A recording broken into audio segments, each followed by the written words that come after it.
Saka ako nagbabalak ang bumili ng ng Motorstar 150 Fi. Itong motor na to, wag ka na bumili, sirain to. Mahirapan ka maghanap ng pyesa dito. Sirain niya to kung sira yung ulo mo.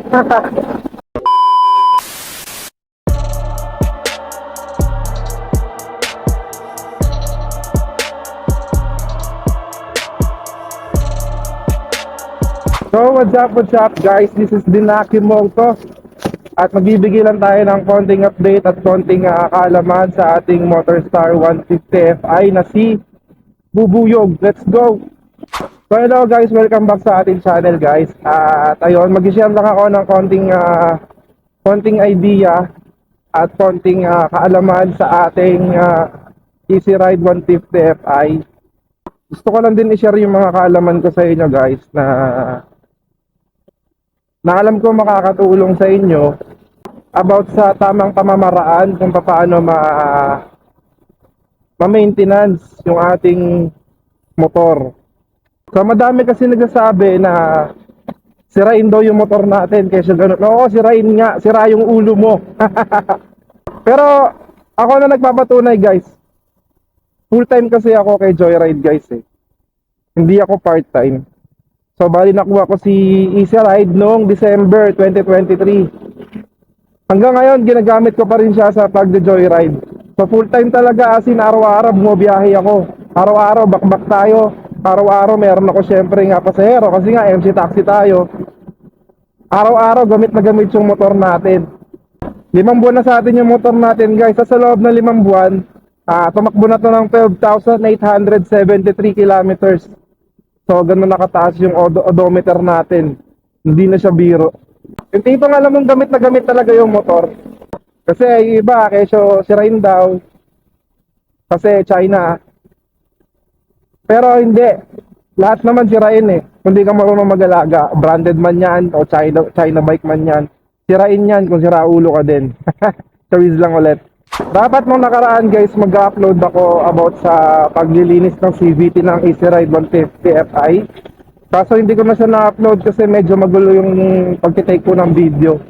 So bali, naisip ko na lang, isasabay ko na lang yung paglilinis ng CVT ko tsaka sa pagpapalit ng ibang pyesa sa motor natin. So pagkasabayin ko na lang yan para mas maintindihan nyo. I-share ko din sa inyo kung saan ko nabili yung mga pyesang nabili ko.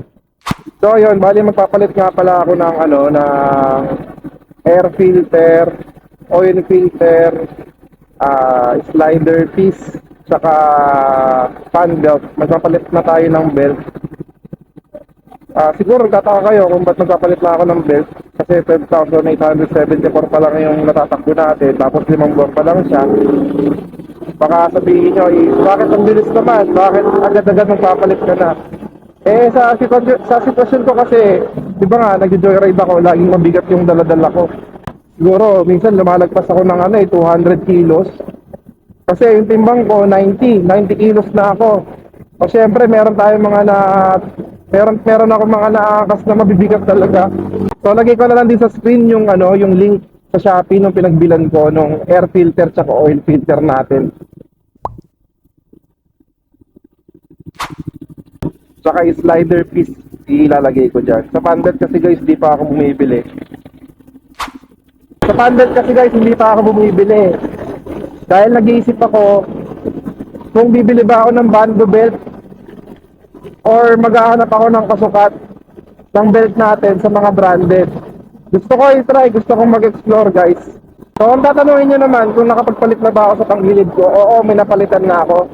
Yung napalitan ko is yung flyball lang, pang Honda Click. Yung brand na pinalit ko is yung King Drag. Yun yung pinalit ko. As of now, goods pa din naman siya. Tapos 14 grams yung binili ko.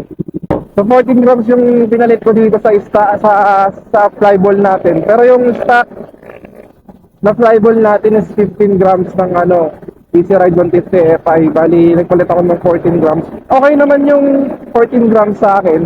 Pero nagbabalak talaga akong ibalik ulit sa 15 grams. Siguro mga 20,000 kilometer, nagpapalit na ako ng ng flyball. Nagpalit ako ng flyball nun kasi wala lang, gusto ko lang mag-explore. Yung air filter natin, goods pa din naman siya. Eh, gusto ko lang talagang palitan kasi nga, Mine-maintain ko talaga yung pagiging maganda ng motor. Pagiging maganda sa makina ng motor, syempre. Ako lang kasi naglilinis ng CVT ko, guys. Hindi ako nagpapalinis sa iba. May knowledge naman kasi ako. Saka, i-share ko lang din kasi nag-aaral ako sa TESDA ng small engine. So, 6 months ako doon, nag-aaral. Syempre, sayang naman kung di ko mapapakinabangan, di ba? Nagbabalak na ako magtayo ng shop. Actually, gumagawa na ako ng motor pero hindi siya gawa eh. Kumbaga nag-maintenance ako, CVT, throttle body, cleaning, ganon. So gagawin ko din yan sa ano natin, sa easy ride natin, yung throttle body cleaning. Tsaka yung pag-adjust ng valve clearance. Kasi napaka-importante mag-adjust ng valve clearance, guys. Ituturo ko yan sa susunod pag nag-adjust na ako ng valve clearance. So oil filter naman, guys, is nakalagay naman kasi sa manual na every 5,000 ang palit ng oil filter. Pero para sa akin, okay na yung 10,000 to 15,000 odo. Sa akin, goods na yun. Kaya, ayun, talagang nagbabalak talaga akong palitan ng oil filter eh. Ay slider piece naman, guys, talagang tingin ko palitin na din talaga kasi may isang slider piece doon na medyo maluwang na. Hindi na siya kumakapit sa sa may backplate natin eh. Kaya need ko na magpalit ng slider piece. Siyempre, pag sabay-sabay na natin yung tatlo, napapalitan natin hindi isa lang. Mas okay na sabay-sabay sila ulit na bago, na brand new. Pagdating naman sa fan belt natin, guys, is itong nakaraang pagbukas ko kasi ng CVT, may nakita na akong crack. May crack na yung ating fan belt. Papakita ko sa inyo yung crack ng fan belt natin pag na-release na ako ng CVT. So bakit nga ba nagkaroon ng crack yung ating fan belt? Kasi nga yun nga, di ba? Mainit yung panahon ngayon. Siyempre, mainit na yung CVT pag tumatakbo. Dumagdag pa yung init ng panahon. Tapos, mabibigat lagi yung angkas ko. So, kaya tingin ko, doon siya na-trigger, kaya nagbitak or nag-crack na siya agad. Naabot niya na rin talaga yung, yung limit ng buhay niya. Pero kung hindi ko siya gagamitin sa, sa pag-joyride, tingin ko mas tatagal yung buhay ng belt natin. Tingin ko, aabot pa siya kahit 20,000 odo eh. Or higit pa. Pero, syempre, ayoko naman mangyari maputulan ako sa kalsada ng belt. Hanggat maaari mapalitan ko na siya. Binalik ko lang siya ulit kasi pwede pa naman siya. Hindi pa naman siya totally yung lahat ng ngipin niya may crack na. So, ako nagbabalak ang bumili ng, ng Motorstar 150 Fi. Itong motor na to, wag ka na bumili, sirain to. Mahirapan ka maghanap ng pyesa dito. Sirain niya to kung sira yung ulo mo. Alam mo, ang buhay ng motor, nakadepende yan sa gumagamit. China bike man yan or branded. Magiging sirain yan kung sira ka o hindi ka marunong gumamit ng motor, hindi ka marunong mag-maintenance. So may vlog na rin ako dyan na about sa, sa engine oil. Yung ginagamit ko dito kasi, yung SRS8. Dalawa, R9 yung pula, saka yung gold, yung ultra. Yung fully synthetic. Pares naman fully synthetic yung red tsaka yung yung yellow. So panoorin niyo na lang dyan sa mga video ko na meron akong diyan. Pag-change oil ng ng RS8. So sabi nila pangit daw yung RS8, pero para sa akin hindi, guys. Ang dami ko nang hinawakan motor, guys, hindi sa pagmamayabang pero 8 motor na yung nahawakan ko. Yung 4 doon nasira dahil sa kapabayaan ko. Doon ka napatunayan na hindi porket branded yung motor mo is hindi na masisira.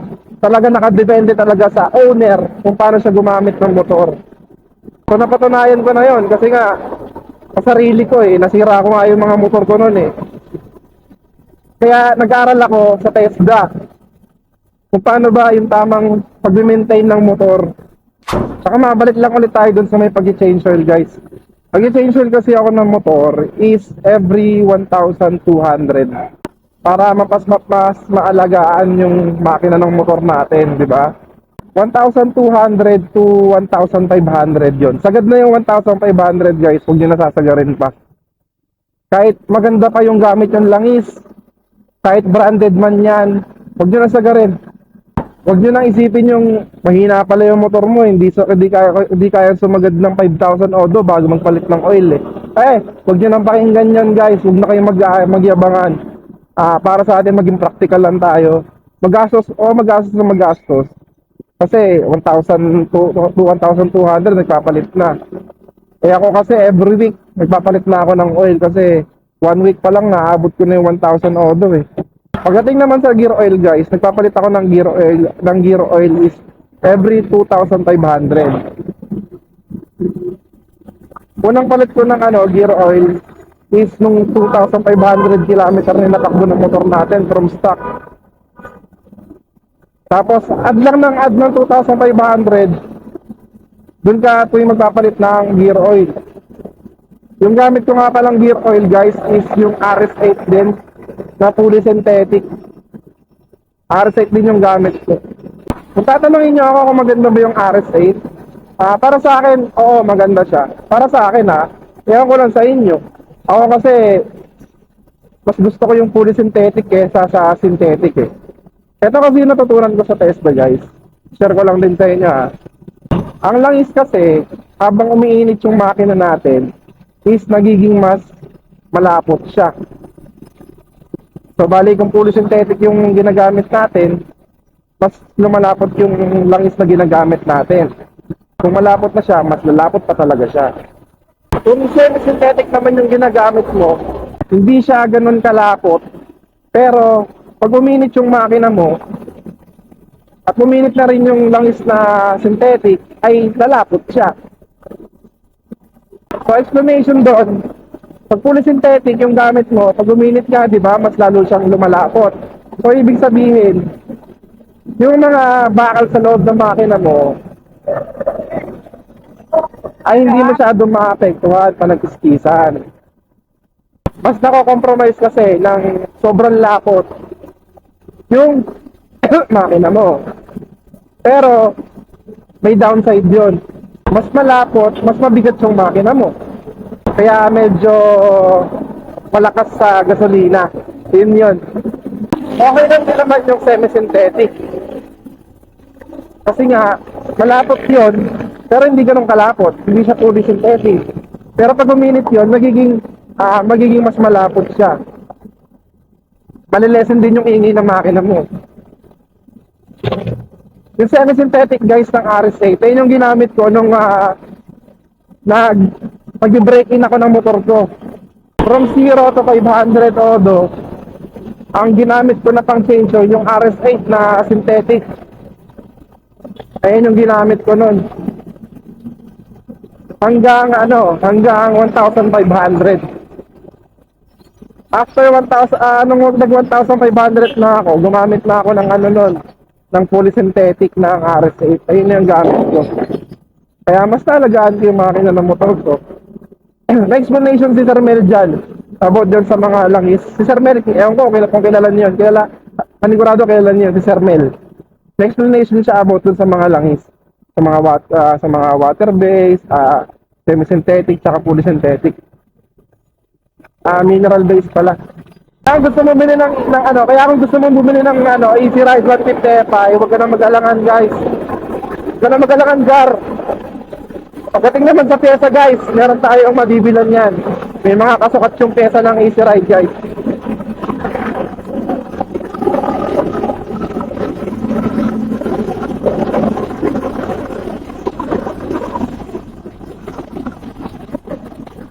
Kita mo yan? Hindi ka mahirapan maghanap ng pyesa nito kasi may mga kasukat siya.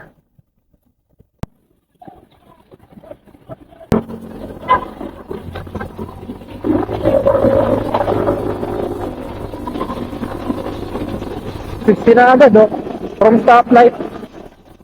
May sikreto talaga sa pag-aalaga ng motor. Naka-branded man yan ng China. Hey! Aerox yan, wala tayong panama doon. Pero kung PCX ADB yan, kaya yan. So basta maalaman niyo yan pag naglinis na ako ng CVT. Papakita ko sa inyo yung mga pwede ipalit sa panggilid natin. Hindi ka na mahirapan. Kaya kung bibili ka, kung nagdadalawang isip kang bumili na ito, sa'yo na yan. Pero para sa akin, si Easy Ride 150 Fi, goods na goods siya. Kasi kung namamahalan ka sa NMAX, na medyo hawig naman niya, pwede ka naman na dito sa Easy Ride 150 Fi natin. Kasi 75,000 lang guys, meron ka ng NMAX lookalike. Pero ito kasi may sarili tong may sarili tong karakter. Nagkahawig lang talaga sila ng NMAX kasi nga maxi scooter maxi scooter siya. Kaya masasabi mong hawig. Pero para sa akin hindi. Sobrang anlayo. Sa panel gauge siguro, oo. Pero pagdating sa itsura ng motor, napakalayo. Saka pagdating nga pala sa pinagagasan ko, simula nung binili ko to, hindi ako nagpapagas sa iba. Petron lang talaga yung yung gasolinahan na pinagkakatiwalaan ko.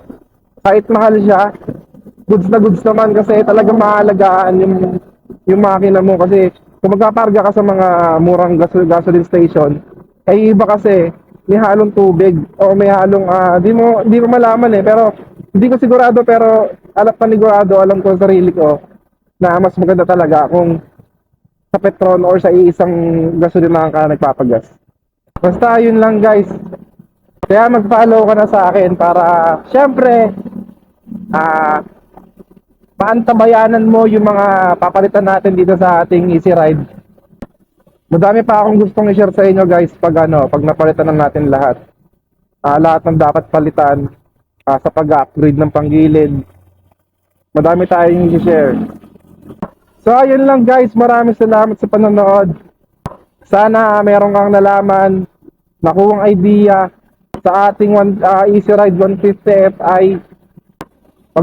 Mag-subscribe ka na para naman syempre maging updated ka sa mga ilalabas natin video about sa ating motor guys. So ayun lang, maraming salamat sa panonood. See you next vlog. Thanks for watching. Let's go!